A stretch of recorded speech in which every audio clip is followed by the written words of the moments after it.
Aquí está el tema de hoy, propiedades físicas y químicas del agua. Agua, como es el medio natural, se podría decir el disolvente que sustenta la vida y los procesos, por lo tanto, bioquímicos, etcétera, pues sus propiedades son especialmente importantes en estas materias. ¿Qué propiedades serían las importantes que destacan como importantes para los procesos bioquímicos? Bueno, primero vamos a repasar las propiedades particulares del agua, que ustedes ya han visto en otras clases, en otros cursos, y son de llamar la atención si comparamos su masa, su masa molecular, es decir, su tamaño, los átomos que forman la molécula de agua, con el de otras moléculas que son de tamaño semejante. Por ejemplo, si comparamos la molécula de agua con moléculas como la del amoníaco, metano y el ácido fluorhídrico, que tienen masas moleculares muy parecidas, ¿cuál es la primera diferencia que se ve? Notar de que en condiciones, digamos, normales, 25 de presión y temperatura, 25 grados, presión, una atmósfera más o menos, el agua es líquida, mientras, si ustedes ven, ¿qué otra más está ahí?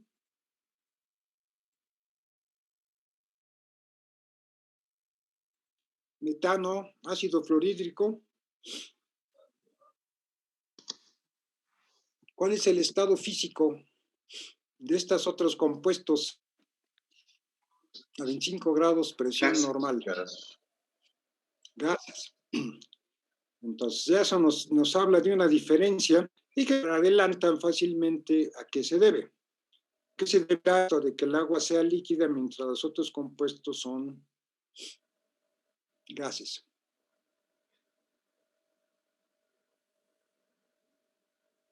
¿Qué opinan ustedes? A la fuerza de sus enlaces covalentes. ¿Enlaces covalentes tendrá que ver algo que ver con el estado físico? Sí. ¿Tú crees que los enlaces covalentes tengan que ver con el estado físico?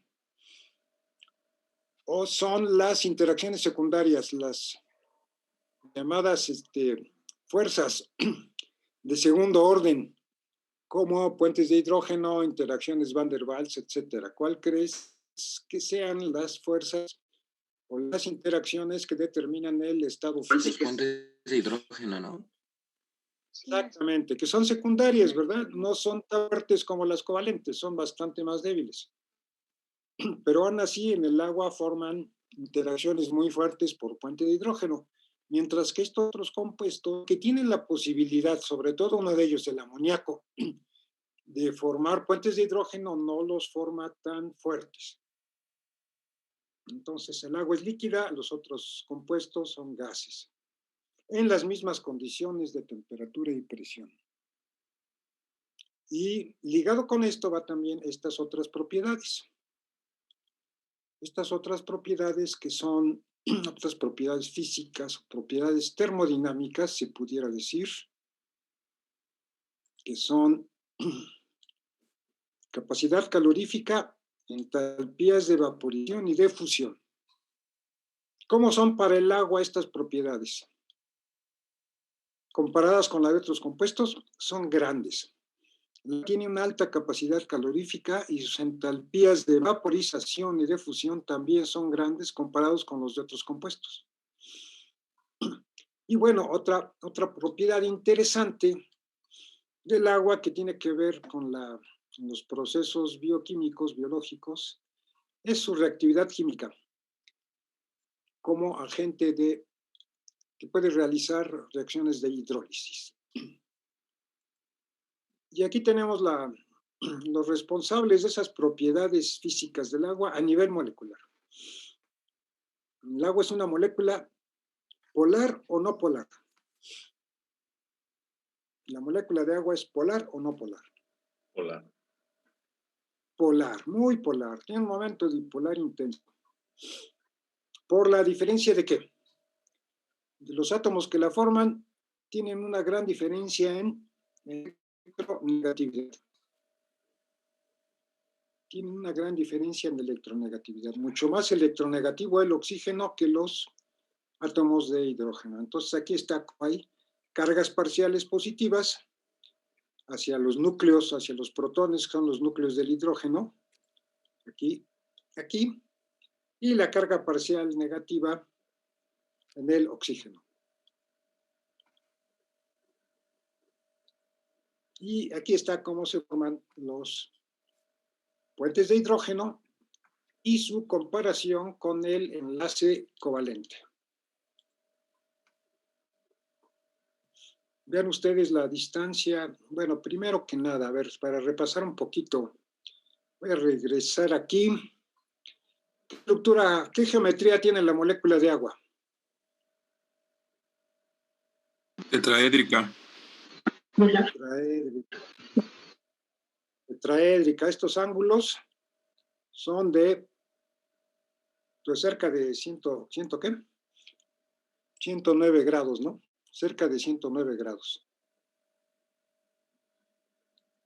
La hibridación en el átomo de oxígeno es para enlazar a los hidrógenos. ¿Qué hibridación tiene el átomo de oxígeno? De orbitales moleculares. ¿SP qué? Para formar los orbitales. ¿Perdón? SP2. Adelante. SP3. SP3 son los tetraedros, los que forman moléculas tetraedras. Claro que si nada más vemos los átomos, la molécula de agua es una molécula lineal porque hay un plano, siempre puede pasar un plano uno entre el hidrógeno, el oxígeno y el otro hidrógeno. Pero con los orbitales, los pares orbitales no enlazantes, pues tenemos en realidad una geometría tetraédrica. Y aquí está la geometría tetraédrica, cómo va a permitirle formar puentes de hidrógeno. Aquí no se ve muy bien, pero sería un par de electrones no enlazantes de un oxígeno, forman el puente de hidrógeno con este hidrógeno de otra molécula de agua. Aquí está otra vez el oxígeno en rojo, los hidrógenos en blanco. Y aquí ven la diferencia de intensidades de fuerzas entre los enlaces, reflejada a través de la distancia de enlace. ¿De qué magnitud es este enlace, esta distancia de enlace covalente oxígeno-hidrógeno? Pues aquí está, cerca de 0.1 nanómetros. ¿Cuánto sería 0.1 nanómetros en angstroms? ¿Cuánto es 0.1 nanómetros? Muchachos, ¿cuántos angstroms? Un angstrom. Esta distancia entre el núcleo de este hidrógeno y el oxígeno es en promedio un angstrom. Y este también, promedio. Y en cambio, la distancia del puente de hidrógeno que se mide entre el oxígeno, que es el átomo aceptor de los protones, y el núcleo del hidrógeno que está formando este puente de hidrógeno. Este puente de hidrógeno aquí en las barritas azules horizontales es el puente de hidrógeno, pues es casi del doble. Entonces, aunque el puente de hidrógeno se dice que tiene cierta naturaleza covalente, pues en realidad la mayor parte de la intensidad de este tipo de enlaces es por polaridad, entre extremos positivos y extremos negativos de una molécula. Aquí tendríamos la parte negativa. Uy, qué feo me quedó esto, perdón.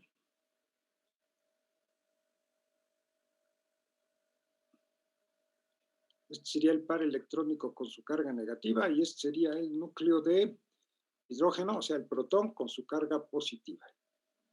Es un enlace donde tiene mucho de dipolaridad, de dipolo eléctrico, el puente de hidrógeno.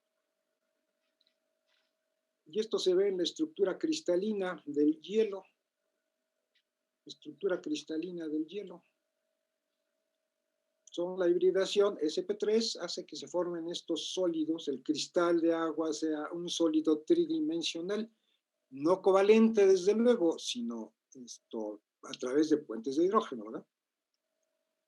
Vean que aquí las moléculas, entre una molécula y otra, desde luego no hay enlaces covalentes, sino únicamente los puentes de hidrógeno. En total, cada molécula de agua en el hielo puede formar ¿cuántos puentes de hidrógeno?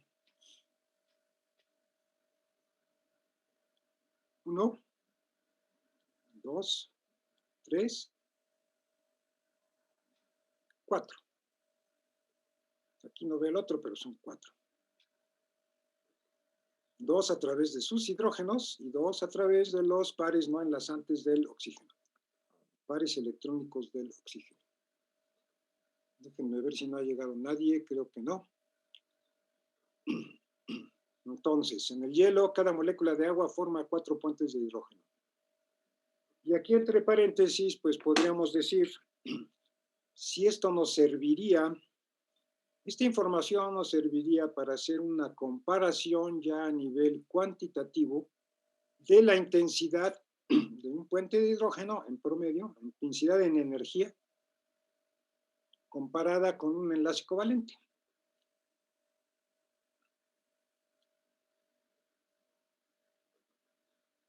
Pues miren, un enlace covalente, como ustedes recuerdan de sus cursos de termodinámica, de química, de tronco general, un enlace covalente entre átomos pequeños, digamos, del segundo o tercer periodo de la tabla, tienen energías estáticas, ¿recuerdan ustedes cuántos kilojoules sobre mol?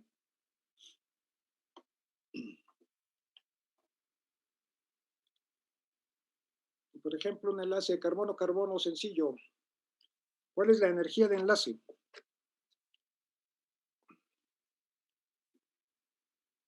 Un enlace carbono-hidrógeno.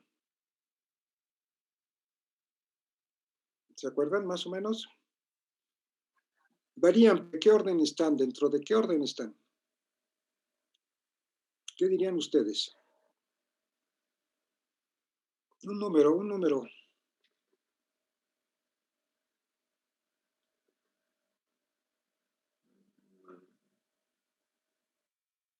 Un número, muchachos, jóvenes. 4. 4 kilojoules sobre mol. No, es muy poquito. O sea, las covalentes son muy fuertes. Son del orden de cientos de kilojoules sobre mol. 300, 350, 400 kilojoules sobre mol. 400 y fracción para el enlace oxígeno-hidrógeno promedio, en la molécula de agua. 400 kilojoules sobre mol. Bueno, nosotros podemos hacer un comparativo con los puentes de hidrógeno. Si tomamos la entalpía de sublimación del hielo, si conociéramos la entalpía la buscáramos y conociéramos la entalpía de sublimación del hielo por mol, después podríamos dividir eso entre 4, que es el número de enlaces de puente de hidrógeno que forma cada molécula de agua, y tendríamos un valor del orden de 40, más o menos 40 kilojoules sobre mol, lo cual nos indicaría que en un puente de hidrógeno, en el hielo aún, que está muy bien orientada las moléculas, la energía, digamos, atribuible a un puente de hidrógeno es 10 veces menor, más o menos, que la de un enlace covalente verdadero. Y bueno, hago tanto énfasis aquí en los puentes de hidrógeno porque estos mismos tipos de interacciones van a ser responsables de la conformación de las macromoléculas más importantes en la bioquímica de la célula. En particular, estoy hablando de las proteínas y los ácidos nucleicos. Esto lo veremos un poquito más adelante, pero entonces ya pasamos por aquí la estructura del hielo y vamos al agua como disolvente. Porque a fin de cuentas, dentro de una célula, pues el agua está en estado líquido. En realidad, en el interior de una célula no es una solución, se parece más bien a un gel, por la alta concentración de solutos que tiene, desde moléculas pequeñas hasta macromoléculas. Pero bueno, hay fluidez. Podríamos hacer más bien el símil del agua dentro de la célula con el agua líquida. Y entonces aquí vemos cuál es el efecto, las propiedades del agua como disolvente. En esta figura, el agua está disolviendo ¿qué cosa? Por acá, ¿qué tenemos? Este arreglo cúbico es un ¿qué? ¿Cristal de qué? Exactamente, de cloruro de sodio. Sus iones sodio chiquitos y los cloruros negativos, ¿verdad? Grandotes, así son. Por el electrón que paran, ¿verdad? Extra. Bueno, esto lo recuerdan de propiedades periódicas. Entonces, tenemos cloruro de sodio y el agua lo disuelve. ¿Por qué razón disuelve fácilmente, entre comillas, a un compuesto iónico como el cloruro de sodio?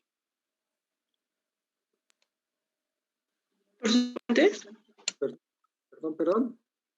El tipo de enlace que tiene. Exactamente.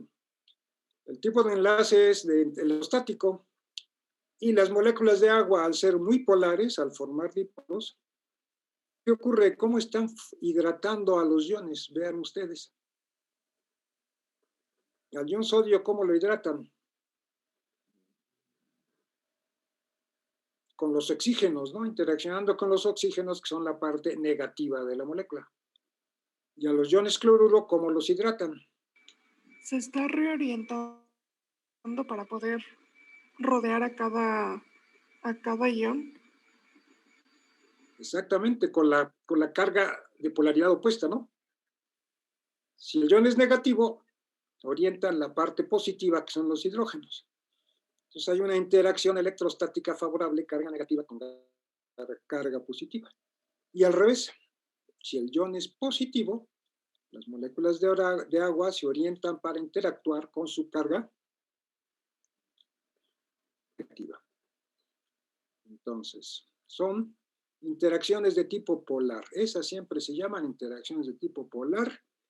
Y el agua disuelve, se dice, todas las sustancias que tengan polaridad, que sean polares. Mayor o menor grado, desde luego, ¿verdad? No es un compuesto que otro. Aquí tenemos una tabla de solubilidades de gases en agua. Tenemos el gas nitrógeno, su estructura N2, triple enlace. ¿Es una molécula polar o no polar? No polar. No polar. Dos átomos idénticos, no puede ser polar. Otro gas, el oxígeno, no polar. Vean que a su vez son gases, no son polares, aunque las masas moleculares de estos compuestos son mayores que la del agua, son gases. Y aquí está la solubilidad en agua, 0.018, 0.035.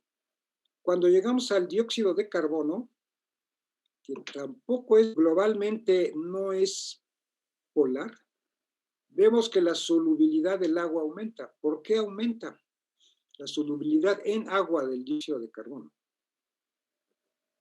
¿Por qué?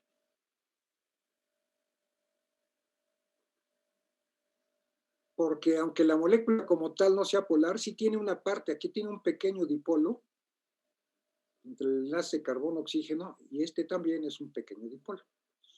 Entonces hay momentos dipolares no permanentes inducidos que hacen que aumente la interacción con las moléculas de agua y por lo tanto su solubilidad. Amoníaco. Vean la solubilidad del amoníaco comparada con los otros, mucho más soluble que los otros, pero 1000 veces, ¿no? Prácticamente.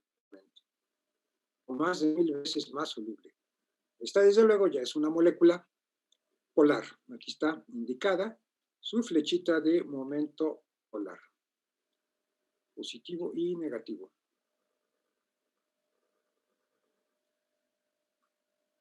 Sulfuro de hidrógeno también es una molécula polar. Y la solubilidad se va al doble, más o menos, de la del amoníaco. En este caso, ya el efecto, la comparación entre el amoníaco y el sulfuro de hidrógeno. Bueno, aquí hay una discrepancia que no nos permite compararlo directamente. ¿Cuál es? Que uno está a 10 grados y otro está a 40 grados, ¿verdad? Entonces no podemos comparar directamente estos dos, la solubilidad de estos dos compuestos. Pero sí, como los dos son polares, pues tienen solubilidades mucho más altas que moléculas no polares. Entonces, con eso nos quedamos. Y entonces vamos a ver ahora qué sucede, cómo interactúa el agua con sustancias que sean no polares. Y por otro lado, déjenme ver aquí a dos compañeros que llegaron, ya están. Y con sustancias que sean anfifílicas. Primero, las sustancias no polares, que sería esta cadena hidrocarbonada. Si ven ustedes esta cadena así de zigzag, son puros carbonos e hidrógenos. Como mencionábamos ya en la clase pasada, eso es una cadena hidrocarbonada. ¿Cómo interactúa con el agua? Pues como la cadena de hidrocarbonada no es polar, no tiende a interactuar fuertemente con el agua, solamente tiene interacciones débiles, tipo fuerzas de dispersión de London, que es las ilustradas por el potencial Lennard-Jones. Son fuerzas de dispersión mucho más débiles que el puente de hidrógeno.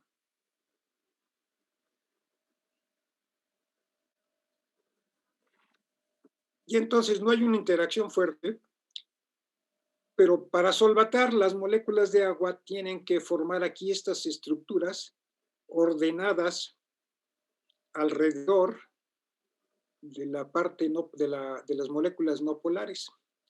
Es lo que se llama esto, estructuras de agua, que aquí le llama caches, ya le marqué demasiado, perdón. Aquí le llama caches, o sea, como cajas, como cajas podríamos decir, alrededor de las cadenas alquiladas hidrofóbicas.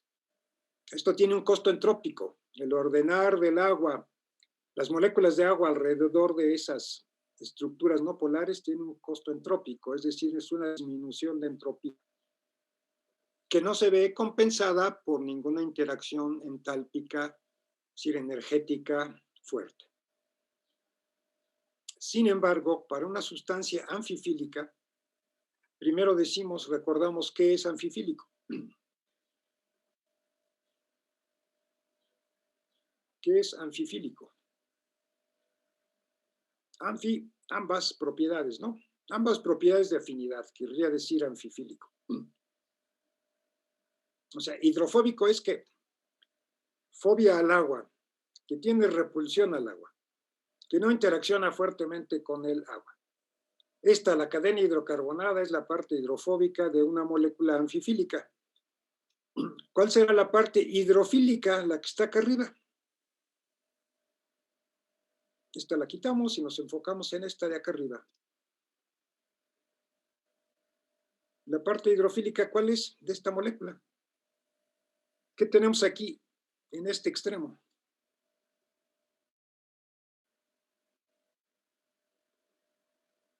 Un grupo CO2. Carboxilo, un grupo carboxilo.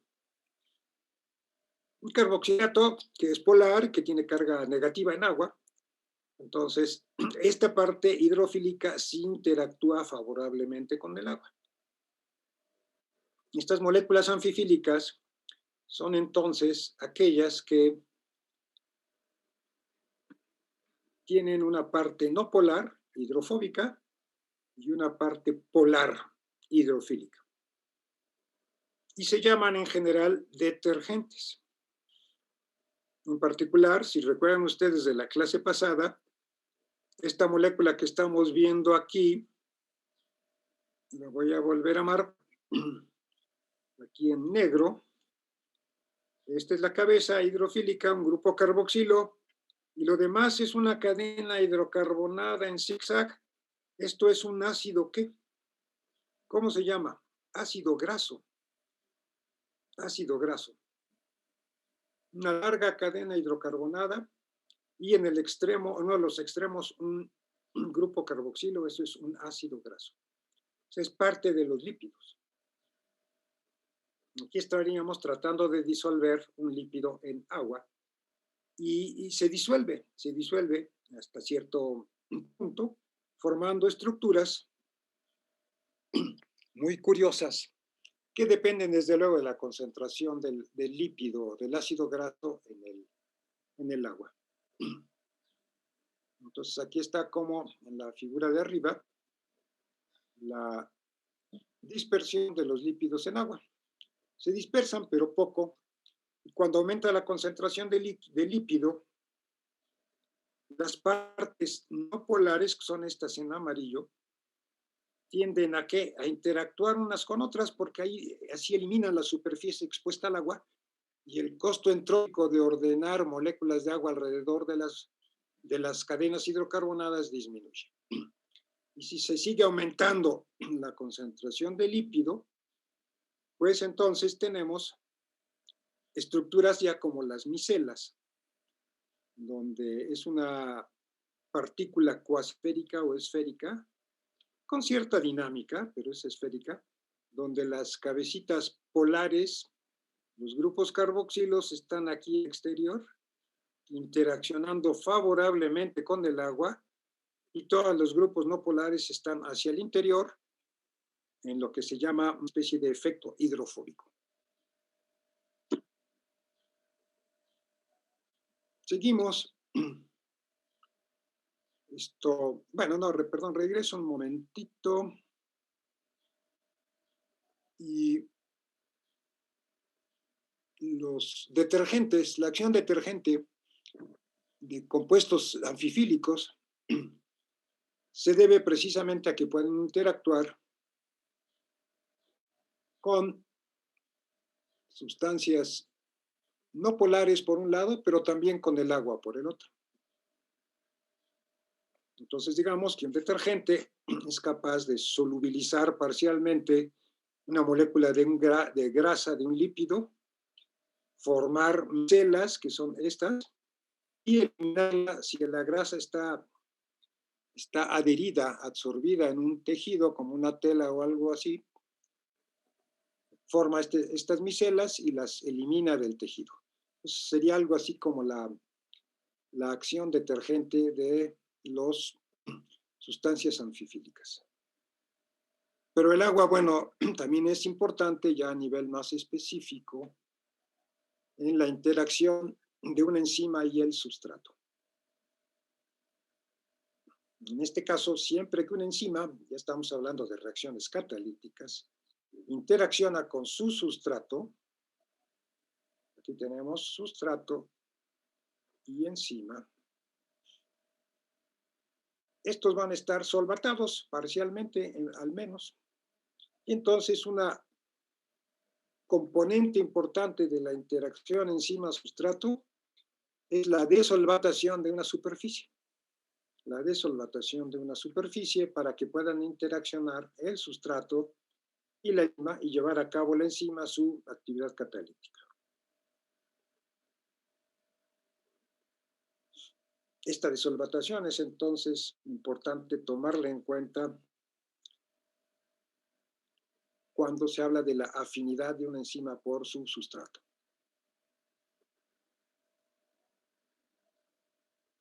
Vamos entonces a proseguir ahora con que nos toca presión osmótica. ¿Recuerdan ustedes el concepto de presión osmótica? ¿A qué se debía la presión osmótica? Una propiedad físico-química termodinámica. La presión osmótica, cuando una membrana parcialmente permeable, es decir, que deja pasar el disolvente, por ejemplo, el agua, pero los solutos, separa dos compartimentos, entonces se genera una presión osmótica debido a la diferencia de potenciales químicos del disolvente. Y entonces las células, pues como entidades aisladas del entorno, están sometidas a estos cambios osmóticos. En una llamada solución isotónica, como tenemos acá arriba, no hay movimiento neto de moléculas de agua.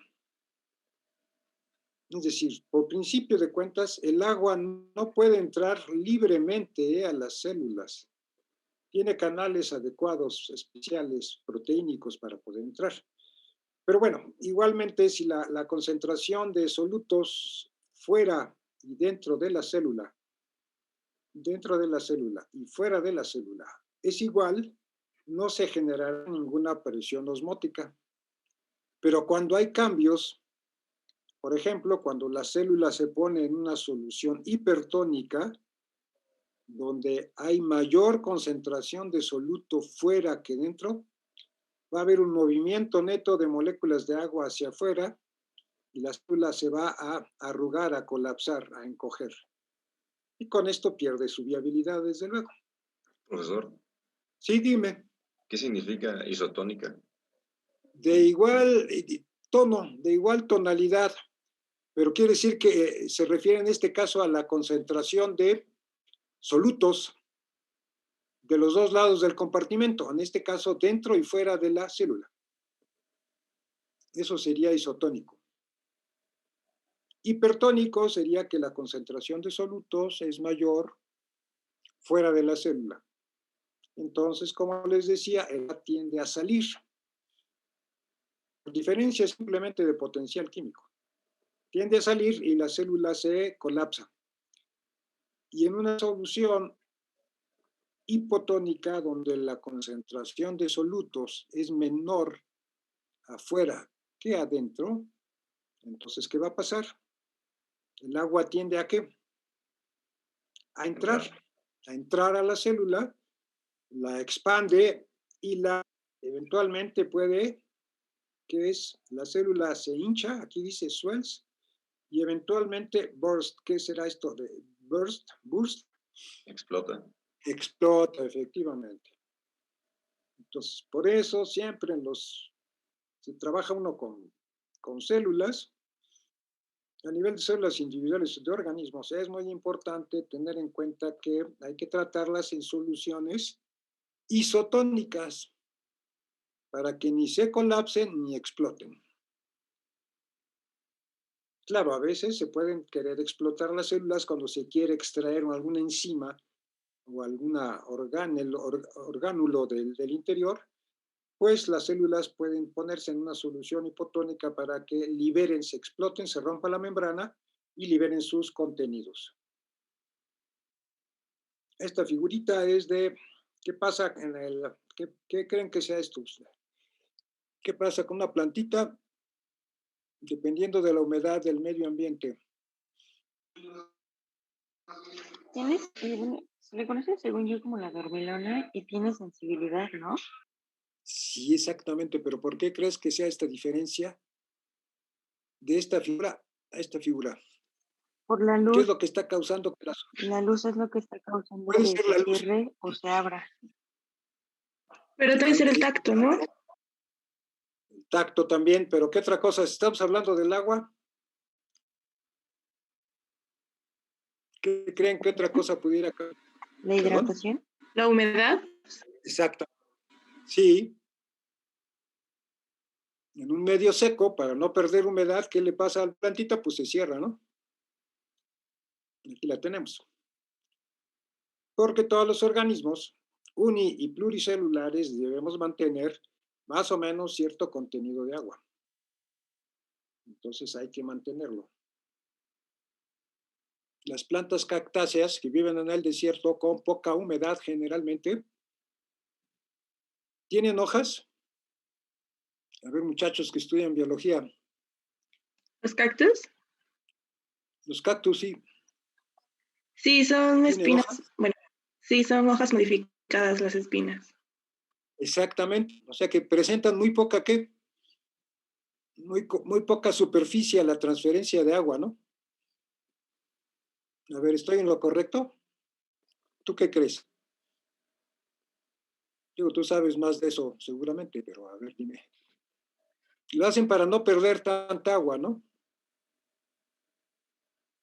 O más bien para conservar el agua. ¿Sí? De acuerdo. Bueno, esto ya es una consecuencia a nivel de organismo biológico y nosotros pues estamos más bien interesados en la cuestión bioquímica. Entonces, en la cuestión bioquímica, pues lo que nos importa son los procesos moleculares. Y entonces, perdón, uno muy importante es este. Ionización del agua. Ionización del agua. A ver, voy a poner, ya no ha llegado nadie de ustedes, creo que no. ¿A qué se refiere este concepto de ionización del agua? Pues como las moléculas de agua, aún en el estado líquido, forman puentes de hidrógeno, aunque sean fluctuantes, forman puentes de hidrógeno, como estos que tenemos aquí. Quiere decir que los puentes de hidrógeno entre unas moléculas y otras se rompen y se vuelven a formar. Y hay lo que se llama brincos protónicos, donde un protón puede ser transferido de una molécula a otra, el que está formando el puente de hidrógeno, siempre y cuando ésta transfiera su protón a la otra molécula. Hay estos brincos protónicos que a fin de cuentas son los que están involucrados en la ionización del agua, porque la ionización del agua es este proceso.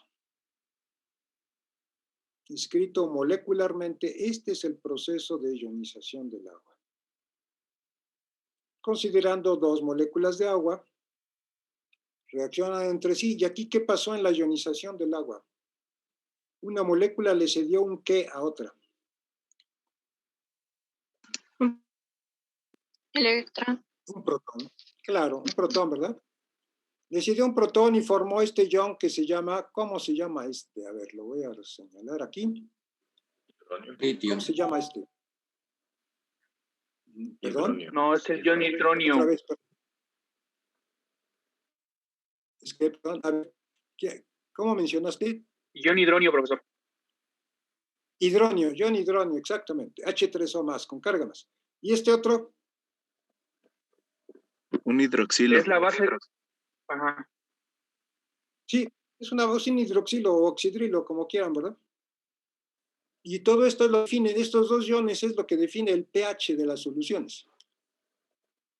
Entonces, por lo tanto, el control del pH es muy importante en los procesos biológicos. Aquí tenemos un recordatorio de lo que es la escala de pH, con más o menos algunas marcas, ¿no? Unos hitos. Todos sabemos que la escala de 0 a 14 de pH, pues la alcanzamos, por ejemplo, si tenemos una solución de 1 molar NaOH y que se comporte idealmente, tiene pH 14, mientras que 1 molar de un ácido fuerte como el HCl tiene pH de 0, o sea, ácido fuerte y base fuerte. Y muchos otros productos comunes y fluidos biológicos, está aquí más o menos su pH marcado. Fíjense que para la mayoría de los fluidos orgánicos, biológicos, como la sangre, las lágrimas, ¿qué más dice aquí? Leche, saliva, andan alrededor de ¿qué? ¿Qué pH? 7, ¿no? La sangre es la que controla más precisamente su pH. Tenemos otro tipo de productos como este. ¿Qué será este que voy a marcar acá arriba? Household bleach. ¿Qué será eso? Blanqueador. Blanqueador, efectivamente.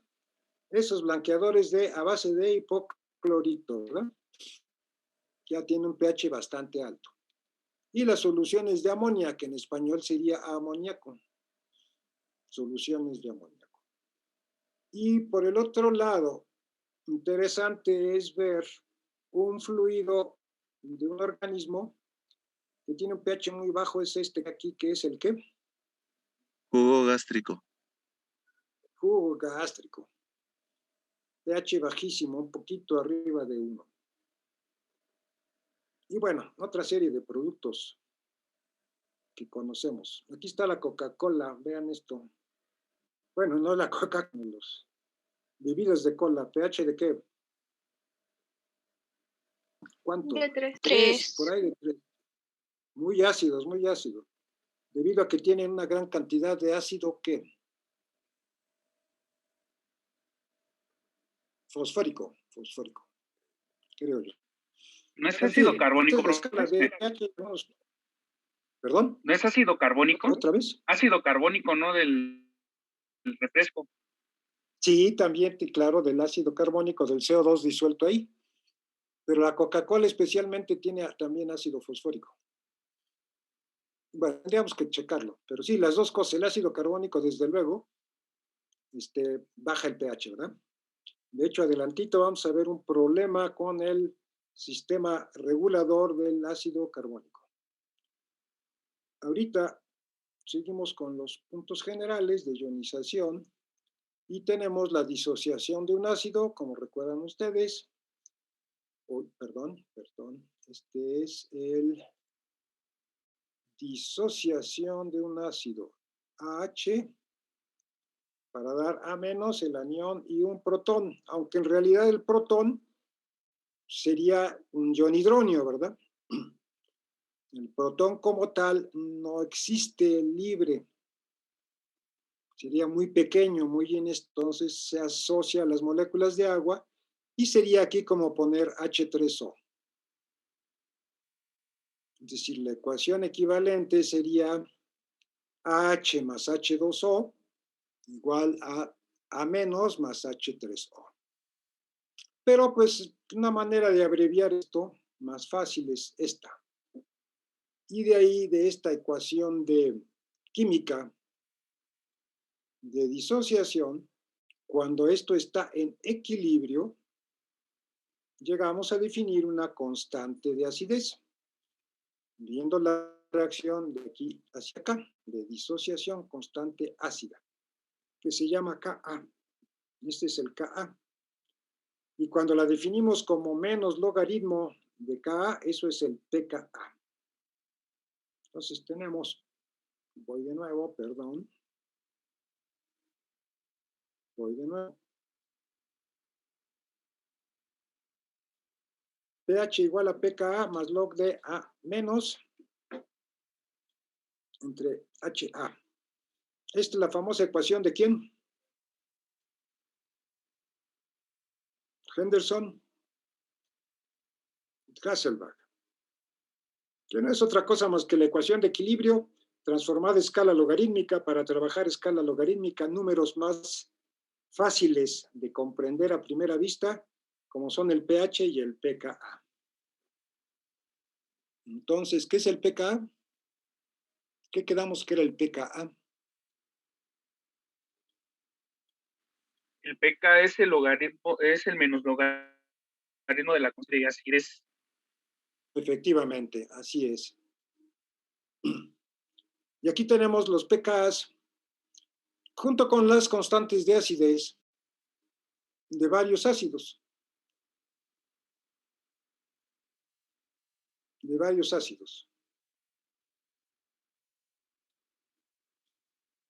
Monopróticos, es que disocian un solo protón. El ácido acético. Aquí está el ácido acético.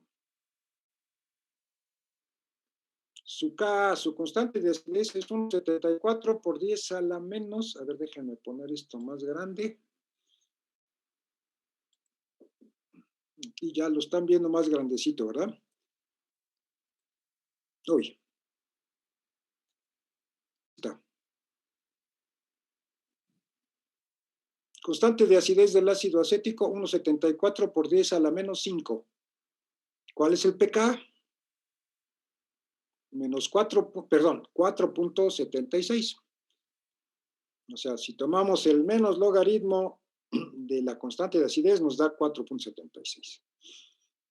Este ácido acético es un ácido débil. Como todos los que tienen una constante de acidez definida, son ácidos débiles. Y aquí tenemos las constantes de acidez de todos los compuestos, alguna serie de compuestos. Como el ion amonio también, fíjense, aunque el ion amonio se considera una base muy débil, pues también lo podemos considerar un ácido. Si vemos la reacción aquí, como está aquí, NH4, para dar NH3, su pKa es 9.25. Entonces, es una base, pero aquí estamos viéndola como una disociación de un ácido, que es el ion amonio. Y aquí tenemos otros pKs importantes de ácidos orgánicos, prácticamente todos. Aquí está el que hablaba su compañero hace un momento del ácido carbónico. H2CO3 es el ácido carbónico, nos da bicarbonato y un protón o hidrógeno, pK de 377. Pero como es diprótico, tiene otro pKa que está ya en el lado alcalino, que es 0.2, o sea, la segunda disociación o desprotonación del ácido carbónico.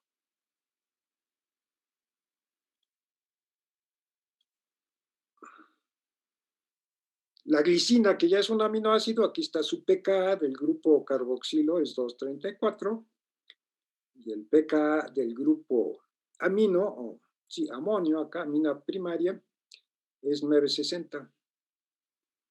Y hay ácidos tripróticos que pueden disociar 3 protones. Muy importante en los sistemas bioquímicos, biológicos, es el fosfórico. Sus 3 pKs, 214, 686 y 12.4.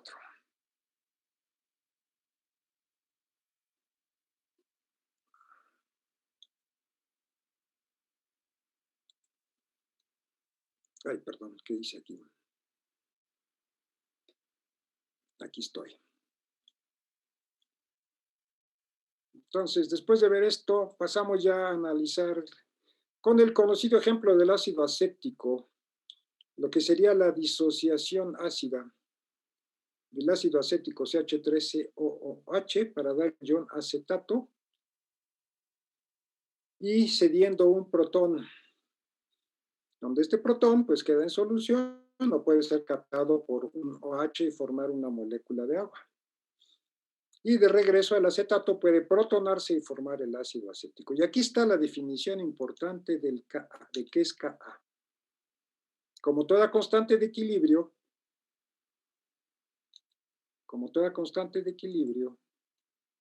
tenemos en el numerador los productos, ¿verdad? De la reacción, según la estamos viendo, que sería un protón, el ion acetato y el ácido acético en el denominador. Todos con exponente de 1, según está escrita la estequiometría de la reacción. Y estas concentraciones, aunque no está aquí puesto, se refieren a concentraciones en el equilibrio. Entonces, aquí está la definición de Ka. Y aquí tenemos nuevamente la reacción, es un ácido acético, por ejemplo. Se disocia, da acetato y un protón. Aquí está la definición que habíamos visto antes de la constante de acidez Ka. Pero también esta es la de abajo, es la otra forma de ver la reacción. Acético más agua para dar el acetato o el ácido más H3 o más. Y para este tenemos una segunda forma de escribir la constante que yo le puse aquí, constante de equilibrio. Le puede haber puesto cualquier otro nombre simplemente para distinguirlo de la Ka. Y la diferencia entre estas dos es que aquí entra en juego la concentración de moléculas de agua, aquí abajo, moléculas de agua, según escrita la reacción. Entonces, la K y la KE son dos formas de ver las constantes de equilibrio de la disociación de uno o de cualquier sustancia. Pero una es transformable en la otra. Si ven ustedes con cuidado las dos ecuaciones, ven que las podría transformar una en la otra. Simplemente la concentración de agua se absorbe aquí, en este término, porque es más o menos constante durante la reacción. Y por otro lado, la concentración de protones es equivalente a la concentración de iones hidrógeno. Es lo mismo. Entonces, las constantes, según las expresen, van a tener diferentes, eso sí, pero son transformables una en la otra directamente, simplemente conociendo la concentración de agua molar en soluciones diluidas. ¿Cuál es la que se usa más? Esta expresión es la que se usa más. La más sencilla. Aquí tenemos una curva de ¿qué, jóvenes?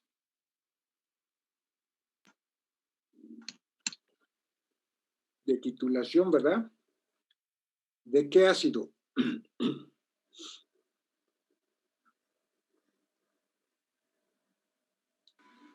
¿Qué ácido es el este? ácido acético. El ácido acético, el mismo que estamos trabajando. Y le vamos añadiendo OHs, oxidrilos, a través de hidróxido de sodio o algún otro compuesto. Y pues se va titulando y forma aquí una zona que es la de el pK, donde el pH es igual al pK, que es 476. Estamos a la mitad de la titulación, donde a la mitad de la titulación la concentración de acético no disociado es igual a la concentración de acetato. Y si seguimos agregando hidroxilos, pues ya nos vamos hacia pHs más altos, donde la titulación haya terminado. Aquí lo importante es que marca, para fines prácticos, la región buffering o la región amortiguadora.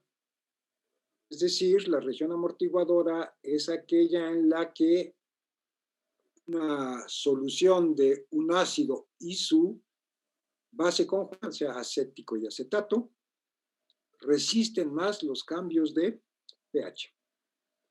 Y generalmente se considera que es más o menos una unidad del pK. Es decir, si el pK es 476, se considera que una solución de ácido acético y acetato va a amortiguar bien entre pH 576 y pH 376.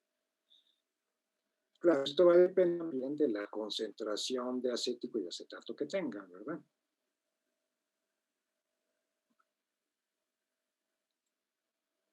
Aquí tenemos curvas de titulación de varios ácidos, viendo las moléculas como ácidos, desde el amonio y un amonio, ácido fosfórico y ácido acético. Y vean que estamos viendo nada más un punto de titulación del fosfórico. Aquí tenemos la del abajo, la del acético, fosfórico, que es uno de los equilibrios de ionización del fosfórico, faltarían otros dos, y el amonio. Bueno, ahora sí pasamos por qué es importante en los organismos, en las células, hasta los organismos complejos, el amortiguamiento del pH. Pues porque todas las enzimas y otras proteínas acarreadoras y transportadoras de infinidad de sustancias están adaptadas, digámoslo así, para trabajar dentro de ciertos límites de pH.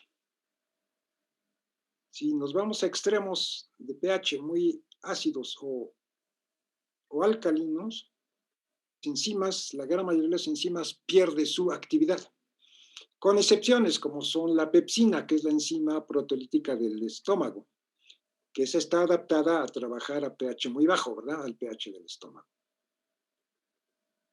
Bueno, entonces es importante mantener el pH de los fluidos biológicos.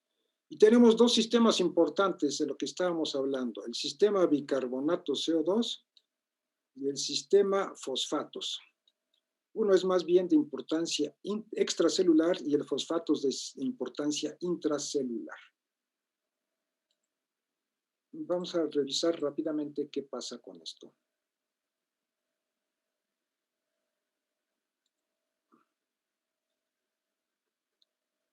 Aquí tenemos el sistema bicarbonato CO2. A ver, ¿qué tenemos aquí en el sistema bicarbonato CO2? Tenemos la fase gas, que lo podemos considerar los pulmones, el espacio de aire de los pulmones. Ahí tenemos el CO2 gaseoso, que va a ser expelido del organismo generalmente en cada exhalación. Pero este está en equilibrio con los vasos capilares sanguíneos, Entonces, de CO2 gas se forma CO2 suelto en la sangre, en agua, digamos, entre comillas. Y el CO2, ácido carbónico, reaccionando con el agua, y el ácido carbónico se disocia y da un protón. Entonces, esto indica que el sistema, según funcione, va a afectar la concentración de protones, iones hidrógeno, en la sangre, y por lo tanto, pues el pH, ¿verdad? Directamente el pH, dependiendo para dónde se desplace esta reacción. Y aquí tenemos algunos problemas debidos a un desbalance del sistema bicarbonato CO2. Por ejemplo, a ver, aquí tenemos algo que se llama acidosis. ¿Qué es la acidosis? Según lo que nos dice esto, ¿qué sería la acidosis? 1, respiratoria. Vamos a ver, en varias enfermedades que afectan la respiración, la expulsión de CO2 se dificulta, lo cual conduce a un aumento en la concentración de ácido carbónico en la sangre. Aumenta el ácido carbónico en la sangre.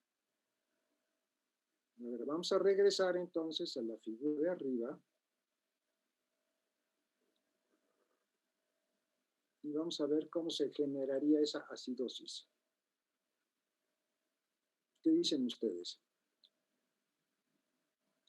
Si se expulsa poco CO2, el CO2, digamos que permanece en los pulmones, tiende a disolverse. Uy, ¿llegó alguien? No, a ver. Tiende a disolverse en la sangre y el equilibrio se desplaza así, acá arriba. Si el CO2 no es expulsado correctamente, el equilibrio se desplaza hacia acá arriba y a final de cuentas eso va a generar ¿qué? Más protones, más iones hidrógeno en la sangre y por lo tanto se llama acidosis. Baja el pH, tiende a bajar el pH de la sangre. No crean que baja dramáticamente, baja unas 2 décimas de pH, por ejemplo, pero eso ya puede generar problemas. Ahora, la acidosis también se puede generar metabólicamente. ¿Cómo sería metabólica? Aquí nos dice, si la función renal está afectada, se expulsa bicarbonato en exceso, lo que hace que su concentración disminuya. ¿Cómo lo veríamos esto aquí?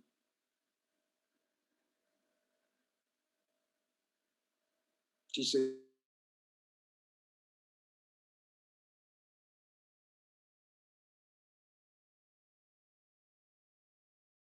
expulsa bicarbonato global del ácido carbónico bicarbonato, se desplaza hacia acá para regular, tratar de mantener la concentración de bicarbonato y entonces eso genera nuevos protones, lo cual también conduce a acidosis.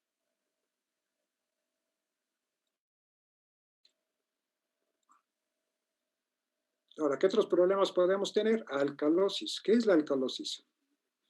También puede ser respiratoria. Esto puede ser resultado de hiperventilación, ya que se elimina, ahora al contrario, excesivo, no CO, aquí me equivoqué, perdón, he equivocado esto. Esto debe de ser, ¿qué cosa?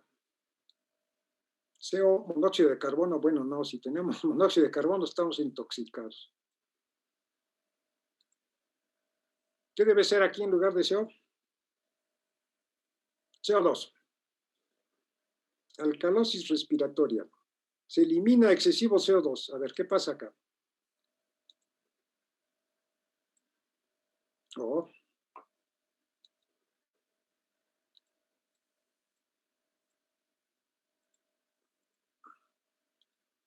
Otra vez, estamos aquí en el CO2.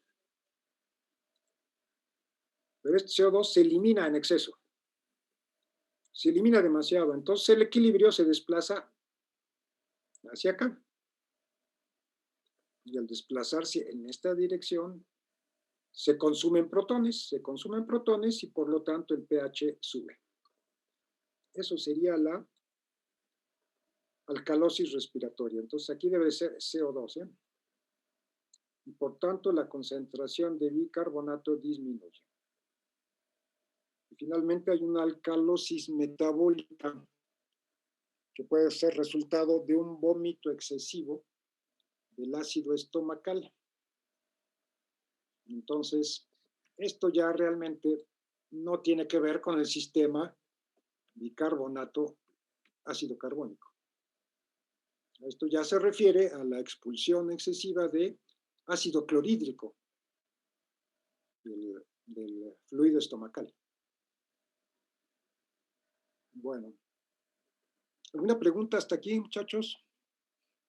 Yo sí, maestro. Sí, adelante. No entendí muy bien cómo funciona el sistema de bicarbonato CO2. Allá, ok. El sistema de bicarbonato CO2 está aquí, mira.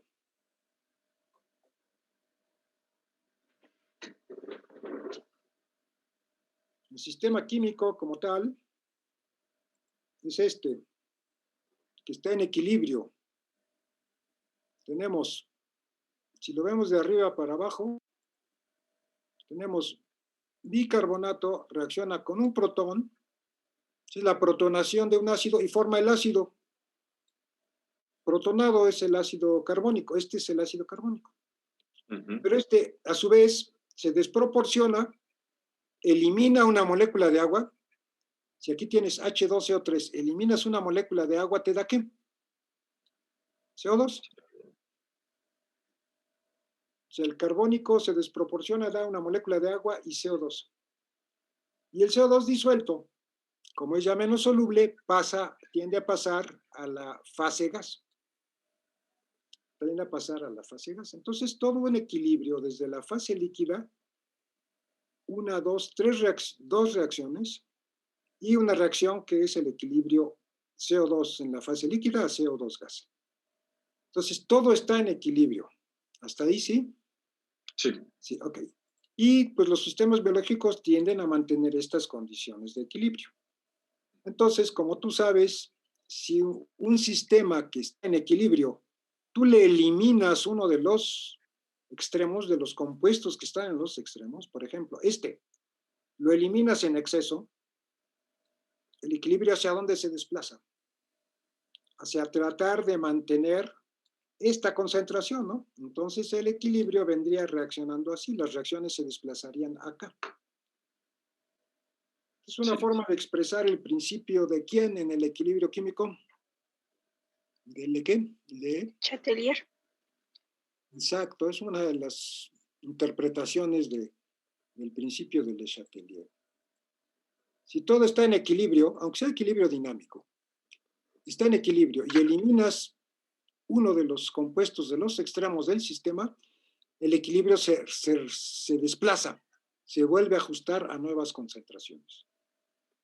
Entonces, en particular, acidosis es si esto se desplaza hacia afuera del sistema, hacia afuera del sistema que forman los pulmones y los capilares en los pulmones, el equilibrio se desplaza hacia acá. Y entonces se consumen ¿qué? Protones. Se consumen protones y hay alcalosis, o sea, sube el pH. Por el contrario, si este CO2 se acumula y no es eliminado en el equilibrio dinámico, o digamos, si uno estuviera respirando aire con CO2 en abundancia, si esto entra aquí, si el CO2 entrara aquí en exceso, o no se eliminara bien, entonces el equilibrio se desplazaría ¿hacia dónde? Hacia arriba. Arriba. Claro. Y eso generaría protones en exceso y por lo tanto acidosis. ¿Más o menos?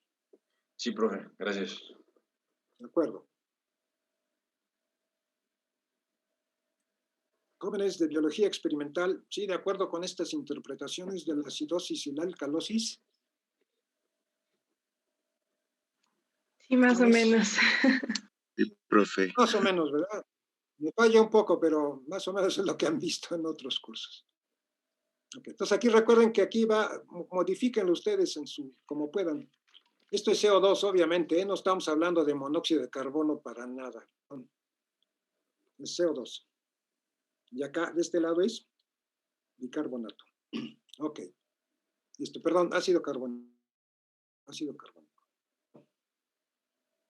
Proseguimos. Reacciones de hidrólisis. Como vimos, el agua es un catalizador de reacciones de hidrólisis. Incluso participa en las reacciones de hidrólisis, no solamente las cataliza, participa directamente. Entonces, en un medio acuoso, las reacciones de hidrólisis tienden a proceder fácilmente porque el agua es reactiva. Y la mayoría de las reacciones de hidrólisis son muy espontáneas y generan una gran cantidad de energía libre. Bueno, en las células, las reacciones que generan una gran cantidad de energía libre quiere decir que son reacciones que tienen un delta G cero muy negativo, donde delta G cero es ¿qué cosa? Energía libre de Gibbs. G0? El cambio en la energía libre de Gibbs, ¿verdad? Debido a la reacción. Un delta G0 muy negativo es una reacción espontánea. Tiende a proceder hacia la formación de productos.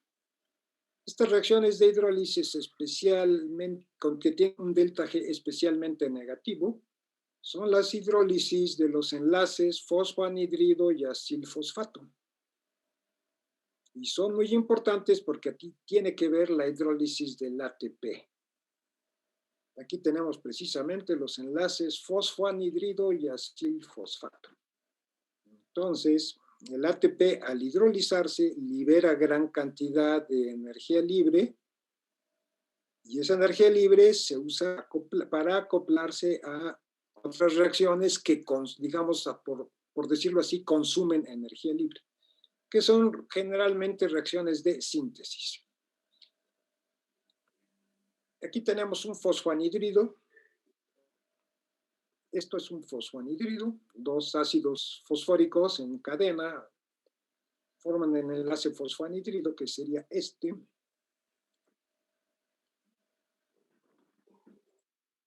Aquí está el sistema fosfoanhidrido. Hidrolizado en agua, pues da los dos ácidos separados, ¿verdad? Esto libera una gran cantidad de energía libre. Aquí está el cambio de energía libre, menos 30.5 kilojoules sobre mol. El ejemplo sería a nivel biológico, ATP, nos da ADP y un grupo fosfato fosforilo. Aquí está la hidrólisis de un éster fosfato. Este no es un anhidrido, vean que es un éster fosfato. Aquí está el grupo éster fosfato. Pero se hidroliza, da el alcohol, como todo éster al hidrolizarse da el alcohol y el ácido. Y en este caso también hay un cambio importante de energía libre, pero vean que es mucho menor que en un grupo anhidrido. Aquí son solamente menos 10 kilojoules sobre mol. Tenemos la hidrólisis de un carboxilato, que da un delta G parecido al de arriba, al de la hidrólisis de un éster fosfato. La hidrólisis de un éster de carboxilato, pues da el ácido carboxílico y el alcohol. Bueno, antes de pasar a interacciones moleculares, entonces lo que es importante quedarse aquí, el concepto es esto, que la hidrólisis de estos grupos fosfoanhidrido liberan una gran cantidad de energía libre y por lo tanto se pueden acoplar a la síntesis de otros compuestos dentro de la célula. Y también, ¿qué cosa? Que pues para ver la reacción al revés, de dónde va a sacar la célula ATP, ¿verdad? Necesita la vía metabólica que se llama fosforilación oxidativa, que está acoplada a la respiración celular. Vamos a ver hacia final del curso en esa vía metabólica. Bueno, ahora sí vamos con este tema. Interacciones intermoleculares. Aquí podemos llamar interacciones intermoleculares a las interacciones secundarias que dependen del medio en el que se encuentran las moléculas. Como son interacciones más bien débiles comparadas con el enlace covalente, entonces, para que formen una interacción fuerte realmente se necesitan muchas de ellas, muchas de estas interacciones, actuando coordinadamente para dar lo que se llama un efecto cooperativo. Y son tan importantes que de estas interacciones dependen las estructuras tridimensionales que adoptan las proteínas y los ácidos nucleicos. Las conformaciones, ¿eh? Bueno, vamos a revisar brevemente este tipo de interacciones que ya ustedes conocen. Aquí está en primer lugar, muy importantes son los puentes de hidrógeno. Aquí está, entre grupos de polaridad diferente. En este caso el oxígeno de un carboxilo sobre todo, aunque un carbonilo también formaría puentes de hidrógeno, pero un carboxilo es fuerte. Y el hidrógeno. Siempre se forma un puente de hidrógeno entre dos grupos, el donador y el aceptor del protón.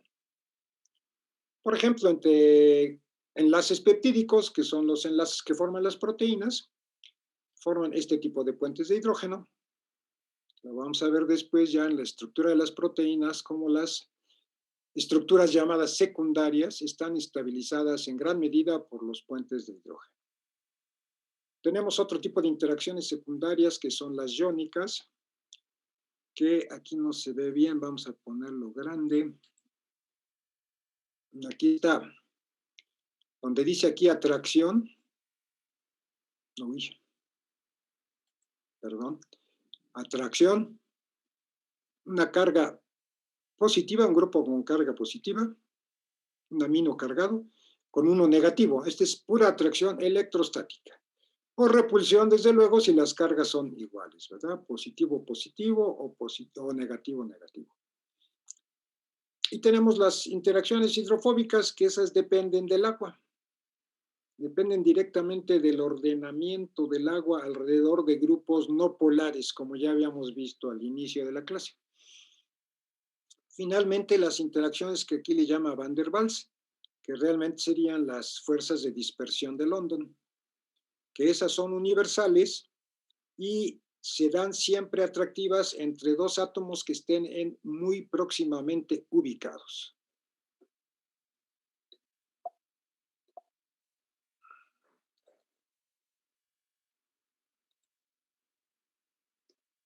Bueno, aquí estábamos.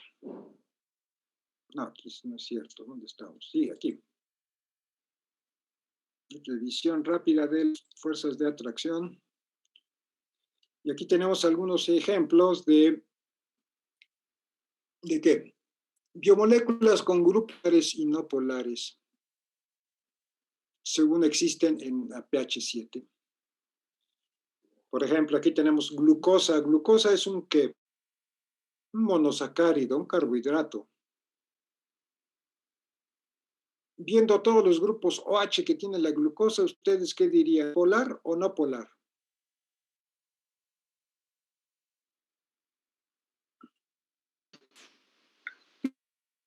Es polar.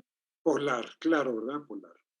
Glicina, un aminoácido como tal. Vean que está en el grupo amino protonado y el grupo carboxilo protonado. ¿Es polar? Es polar. Lactato. Pues lactato es un ácido orgánico que está con la carga positiva aquí, ion OH, es polar. Glicerol es polar, que no tiene carga, es polar. Y no polares, ¿cuáles serían? ¿Qué dice aquí? Una cera típica. Vean, cadenas hidrocarbonadas, una pequeña parte polar aquí, que es un grupo aldehído, es un éster, perdón, esto es un éster. Llegó alguien, perdón. Aquí tenemos un éster y cadenas hidrocarbonadas. De todas maneras, la cadena hidrocarbonadas son muy grandes y el compuesto globalmente como tal es no polar. Una sustancia anfipática sería otro aminoácido, la fenilalanina, porque tiene, mejor le quito lo que estoy aquí marcando, que estorba más, tiene en azulito las partes que, aquí en azulito tenemos las partes pares con carga y aquí el benceno, el fenilo, que es no polar. Y pues también no polar serían los lípidos. Esta fosfatidilcolina es ejemplo típico de un lípido, donde casi todo es polar. Aquí está un ácido graso, una cadena hidrocarbonada, otra. Aquí está un residuo de una molécula de glicerol, hay enlaces ésteres. Y esta sería una parte polar. Esta podría ser no solo no tan no polar, sino más bien anfifílica, con una parte polar por acá y una parte no polar por acá. Anfifílica. Bueno, ya sabemos que hay muchos tipos de donadores, de grupos donadores del hidrógeno y de receptores del hidrógeno. Pero los más comunes que vamos a encontrar en la bioquímica pues son estos, ¿verdad?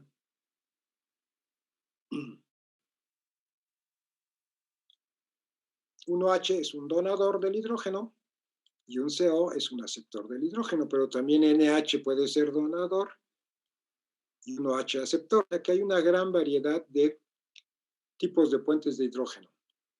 Desde luego, en las moléculas biológicas, todos van a estar formados por átomos que sean carbonos, oxígenos, nitrógenos y fósforos, básicamente.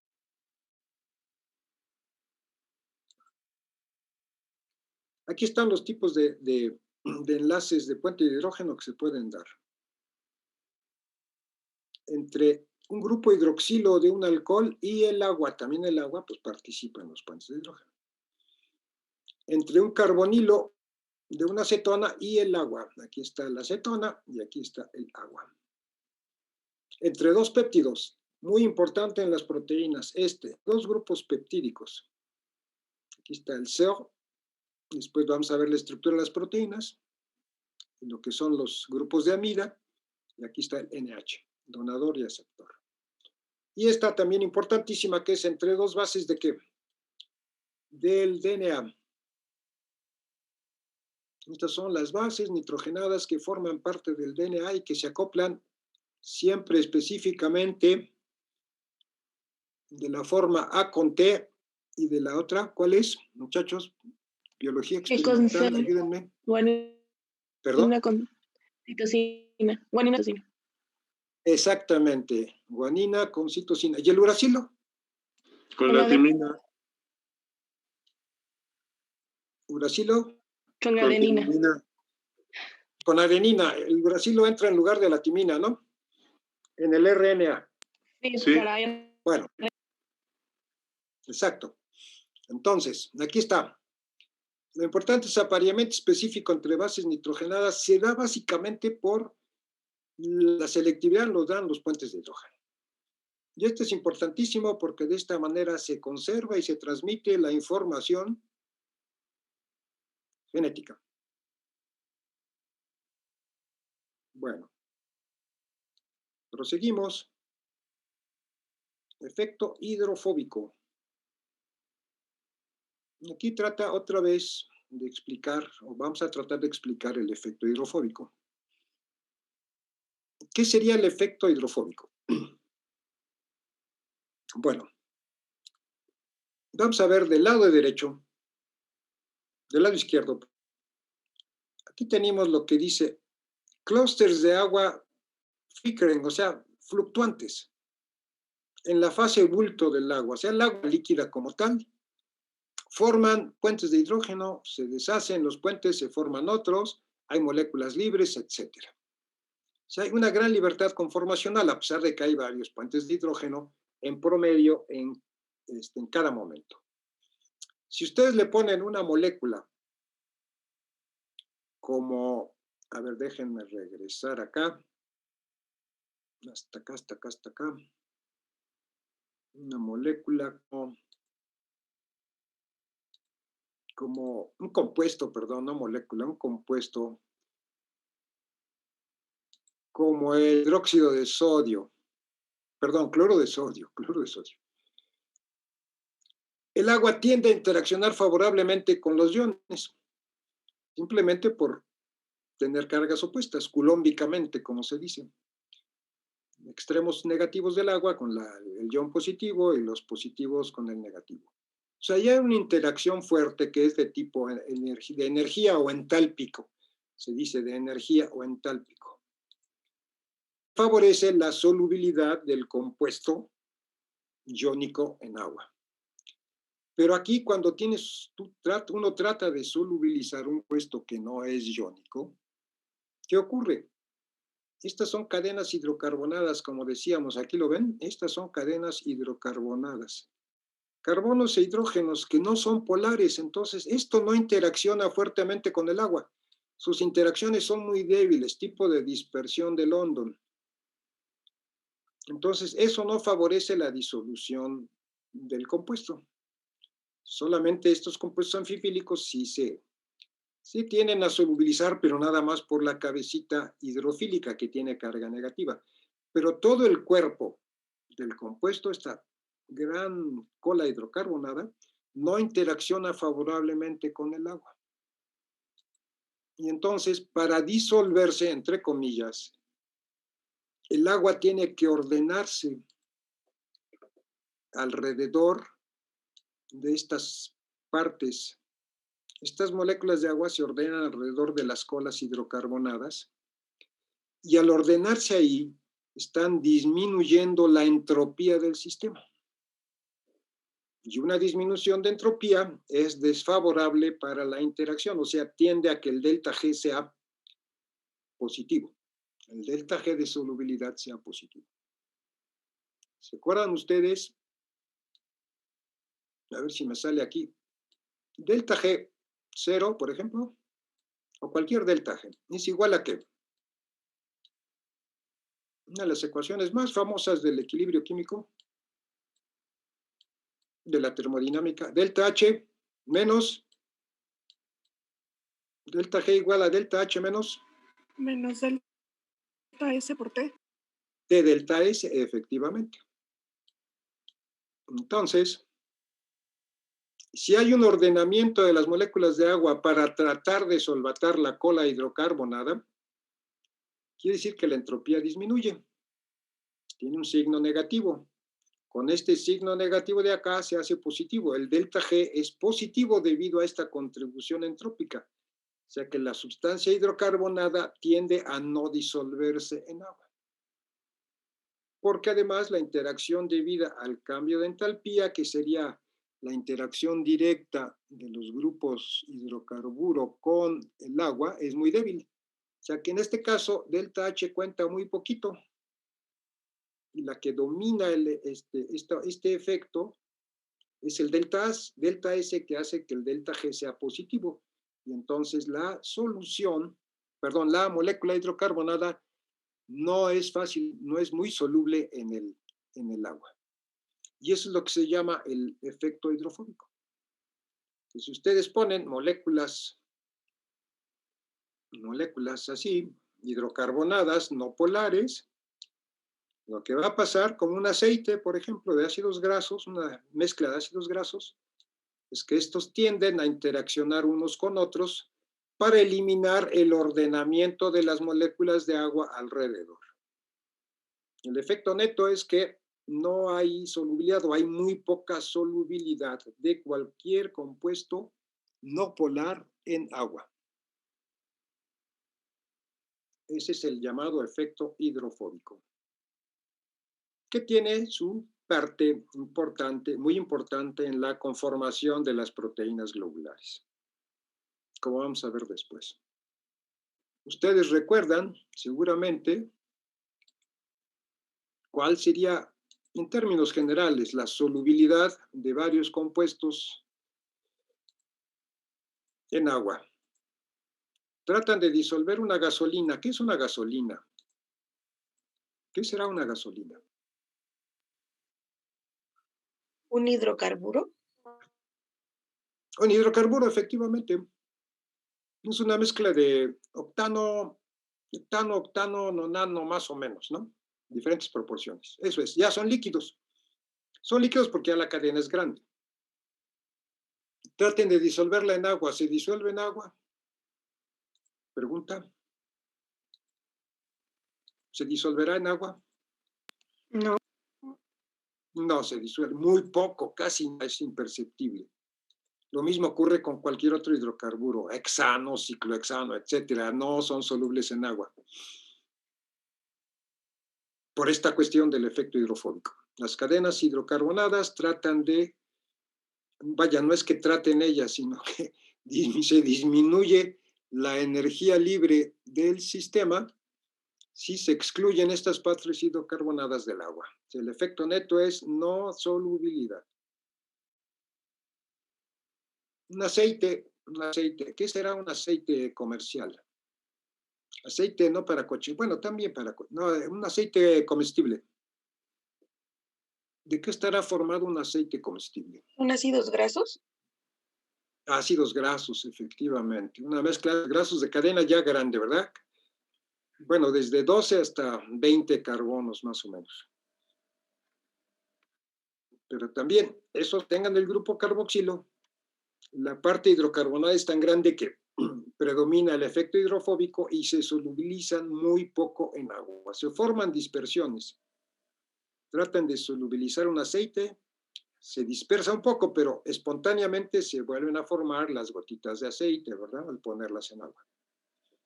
Bueno, regresaremos un poco sobre el efecto hidrofóbico para ver sus manifestaciones en el plegamiento de las macromoléculas, sobre todo de las proteínas.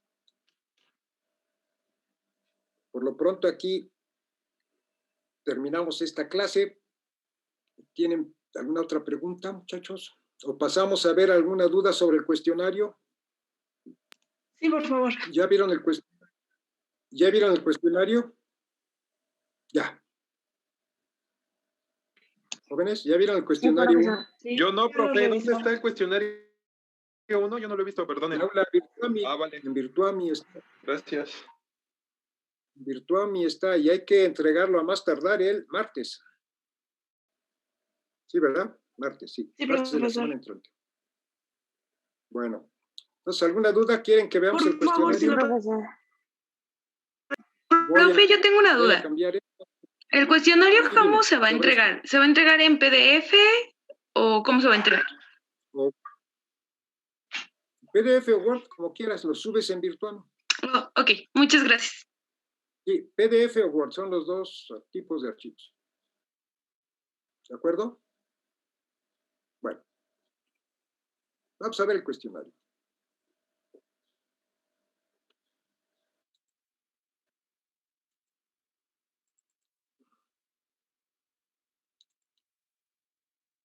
Ay, ¿dónde estoy?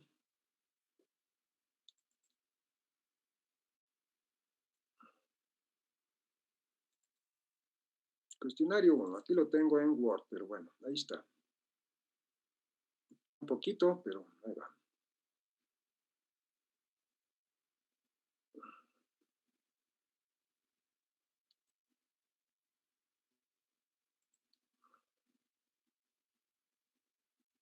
A ver.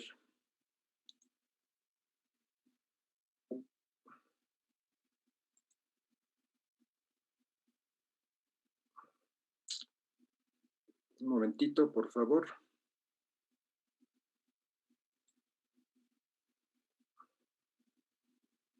Ahorita, ya abrió. Voy a volver a compartir la pantalla. Ay, perdón, tengo un mensaje del chat, no sé qué. Buenos días. Ok, hola, Ana Mayleri. Disculpa, no vi tu mensaje. Voy a compartir pantalla para poner el cuestionario. ¿Ya lo ven? ¿Jóvenes? ¿Sí? Sí, ya. Sí, profe, ya se ve. Ya, Correcto. profesor. Entonces, aquí está el cuestionario. ¿Dónde tienen dudas? En la 2. La 2. Las dimensiones de la célula promedio de Escherichia coli. ¿Saben lo que es Escherichia coli, verdad? Claro. Una bacteria muy común, universalmente distribuida. En los seres humanos y otros animales la tenemos abundantemente en el tracto gastrointestinal. Y no es patógena generalmente. Generalmente no es patógena. Bueno, aquí están sus dimensiones, su densidad. Vean que la densidad es muy parecida a la del agua, ¿eh? Porque es básicamente un medio, que es 75-80% agua. Pero es un poquito mayor que la del agua. Calcular la masa de la célula en gramos y nanogramos. Y luego contestar estas preguntas.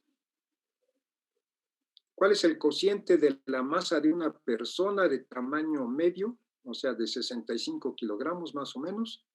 Y la de la célula de E. coli, eso es sacar un cociente, nada más una razón. La masa de un humano entre la masa de una bacteria E. coli. ¿Cuánto es? ¿Por qué orden de magnitud es mayor la masa de un ser humano? Y luego contestar esta pregunta. Entonces, específicamente, ¿cuál fue aquí cuál es su duda? ¿Calcular la masa?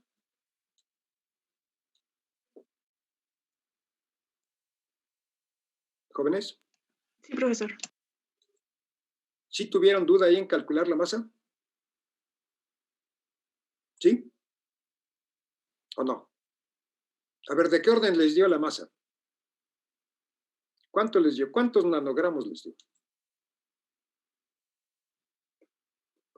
A ver. Voy a poner aquí el problema ya. Uy, otra vez. Un momentito, por favor.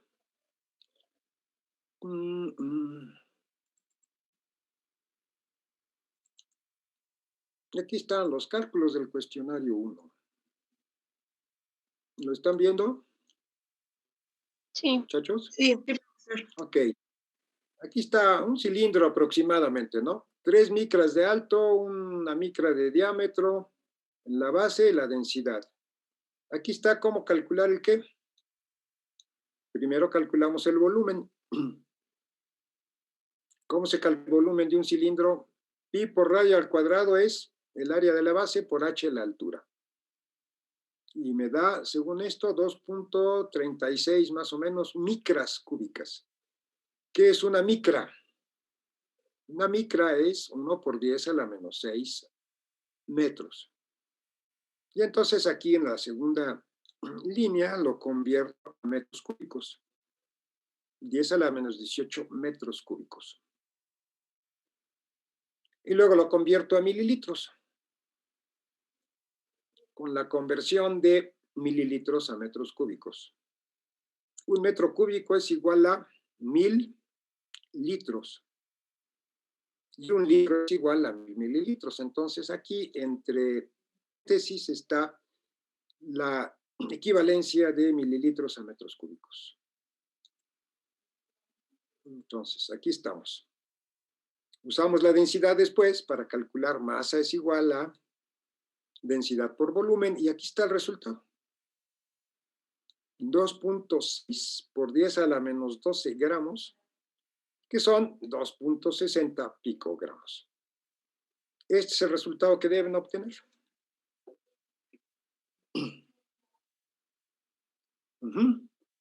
¿Hasta ahí? Muchachos, jóvenes. Ok. Hoy volví a abrir lo mismo, perdón. Regresamos al cuestionario. Nada más es cuestión de hacer los cálculos con cuidado. No hay más conocimiento que saber cómo se calcula el volumen de un cilindro y saber qué densidad es igual a masa sobre el volumen y de ahí despejar la masa. Bueno, entonces, una vez conociendo la masa de la célula de Escherichia coli y la masa de una persona en promedio de 65 kilogramos, ¿qué tienen que hacer? Pues dividir ambas masas en unidades consistentes. O sea, serían 65 kilogramos Si lo multiplicamos por 1000 nos da gramos, 65,000 gramos es la masa de una persona, ¿de acuerdo? Lo dividimos entre la masa de una célula de E. coli que dijimos que era, ¿qué? 2.6 por 10 a la menos 12 gramos. Y entonces tenemos, ya me equivoqué aquí, perdón, 65 por 1000, 65,000 entre 2.6 por 10 a la menos 12.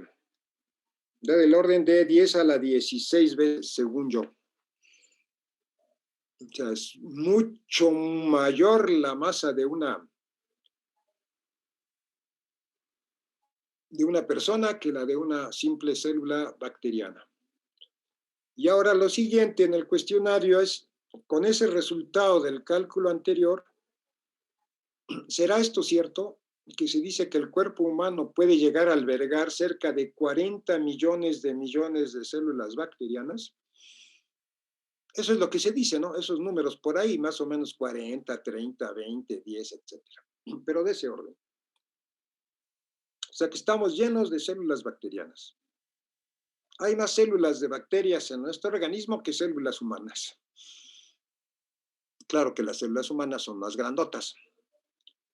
Entonces, para estimar si esto es posible, lo que tienen que ver es cuánto pesarían los 40 millones de células bacterianas en gramos y compararlo con la masa en gramos de una persona.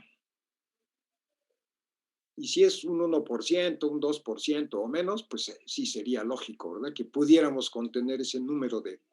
un cuerpo humano pudiera contener tal cantidad de bacterias en un momento dado. ¿Hasta aquí alguna otra pregunta sobre este problema? No, profesor, no, No, profe. No, ¿verdad? Más o menos, ¿no? ¿Sí? Ok. Todo hacer relaciones y tener cuidado con las potencias de 10. Bueno, aquí, ¿cuál otro? ¿Algún otro problema? ¿El 3? ¿El 3? ¿Alguna duda en el 3? Yo tengo dudas sobre el problema 5. Sobre el 5, vamos con el 5. Sí. Aquí está el 5. ¿Cuál es tu duda? Sí lo estás viendo, ¿verdad? Sí. Para obtener los datos, Sí. ¿vamos a ocupar la pKa o lo hacemos de manera teórica? No, con tu pKa. Vas a usar el pKa. Sí, porque es la única información que tienes. Fíjate, te dicen el pKa es 474, ¿ok? Como habíamos visto, te vimos en la clase. pKa del acético 474 a 25 grados, más o menos, por ahí está. Lo que tienes que hacer es con el pKa calcular ¿qué cosa? Ka. Claro. Y una vez que tienes Ka, comparar Ka y Ka, comparas estas dos ecuaciones, esta y esta. ¿Sí? Ok. Y de ahí ya, al compararlas, dices, pues para calcular KE necesito hacerle acá tal cosa. Que en este caso va a tener que ver con ¿qué? Con la concentración del agua. Sí, ahí sí vas a necesitar estimar o calcular la concentración del agua. ¿Y cómo lo haces? ¿Cómo calcularías ahí? El dato que te faltaría sería calcular la concentración del agua. Recuerden, antes de eso, ¿qué cosa? Que estos H+, los protones y los iones hidrógenos son equivalentes, es lo mismo, ¿verdad? Realmente como existen es en la forma H3 o más, pero para simplificar los consideramos como H+, simplemente. Entonces, H+ y H3 o más es lo mismo. Entonces, simplemente para calcular KE, me falta conocer la concentración de agua. ¿Cómo calculo la concentración de agua?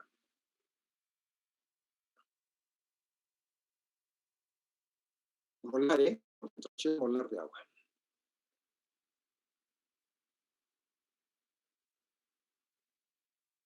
¿Cómo le hacemos? Supongo que estoy más o menos a 25 grados. En forma gruesa, la densidad del agua, ¿cuál es? A 25 grados, ¿cuál es la densidad del agua? 1. 1 gramo por Sí, mililitro. ¿1 qué? 1 gramo sobre Mililitro. 1 gramo por mililitro, o sea, 1 kilogramo por litro, ¿no? Muy parecido a eso. Entonces yo tomo esa densidad, 1 kilogramo por litro. Y con ese dato, ¿cómo calculo la concentración molar de agua en el agua líquida? Tengo que pasarlo a moles por litro. ¿Cómo le hacemos? Con la masa molar del agua, ¿no? Exactamente. ¿Cuál es la masa molar del agua? 18 gramos sobre mol. Entonces, ¿cuál será la concentración molar de agua?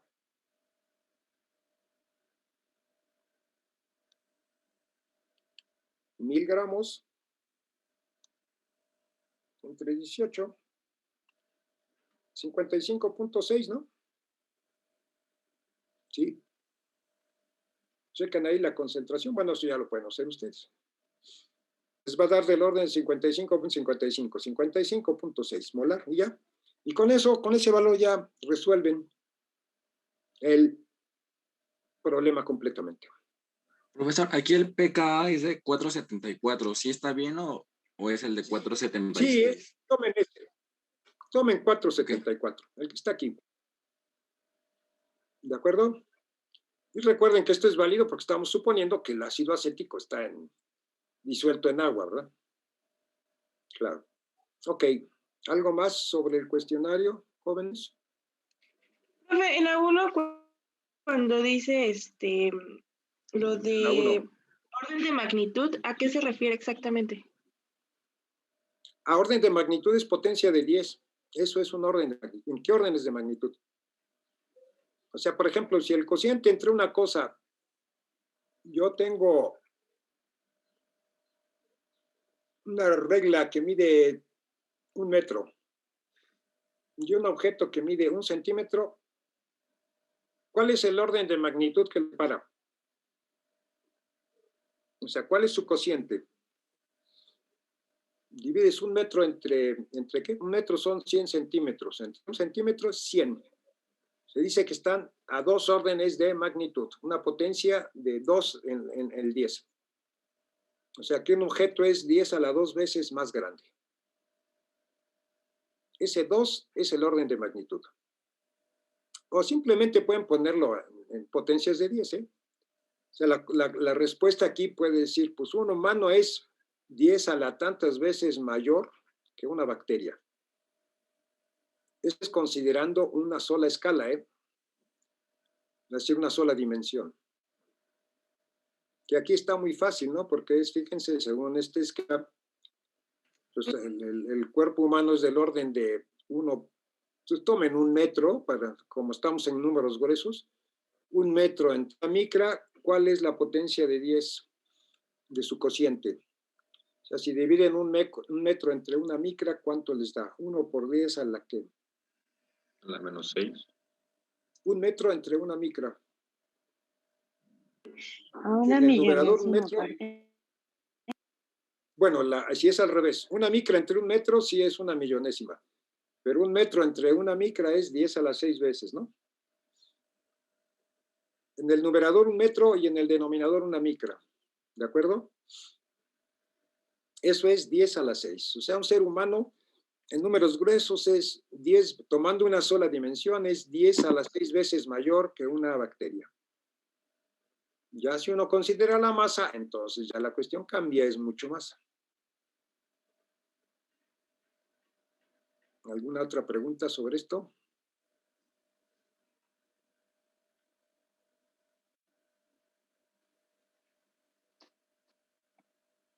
No, profesor, gracias. Bueno, pues ya que estamos aquí, a ver, un átomo aquí, viendo el dibujito este. ¿Cuál es la magnitud que le dan en este dibujito, en este esquema? ¿Cuál sería la magnitud, el tamaño, una sola dimensión de un átomo promedio? 0.1 nanómetros. Exactamente. ¿Cuántos angstroms? 1. 1 angstrom. ¿Y cuánto es eso en metros? 1 por 10 a la menos 10. 1 por 10 a la menos 10, efectivamente. Si comparamos un átomo con una bacteria, está más cerca la bacteria del tamaño de un átomo que lo que está de un ser humano, ¿verdad? Sí.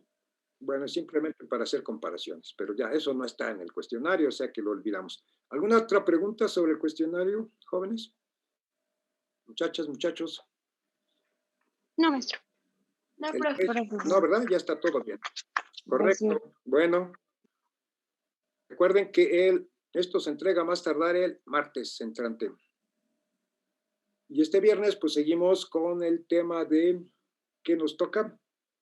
Ya aminoácidos y proteínas, o sea, la primera parte de ese gran tema que es la cuestión de proteínas.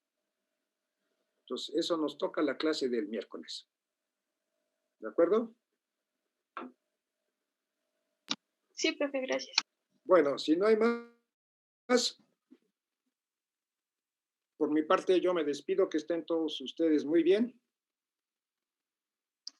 Nos vemos el viernes. Bye. Gracias, profe. Hasta luego. Hasta luego, profe.